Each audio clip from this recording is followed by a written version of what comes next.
আমার আল্লাহ বলেন ওয়ালা তামশি ফিল আরদি মারহান, হে আমার দুনিয়ার বান্দারা, তোমরা দুনিয়ার মধ্যে অহংকার করে আমার জমিনের মধ্যে পা ফেলো না।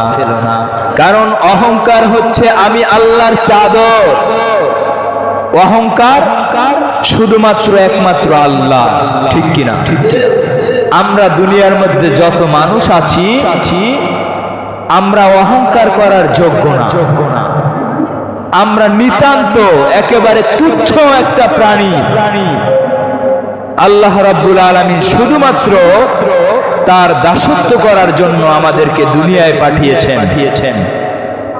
অহংকার আমাদের জন্য নয়, অহংকার শুধুমাত্র আল্লাহর জন্য।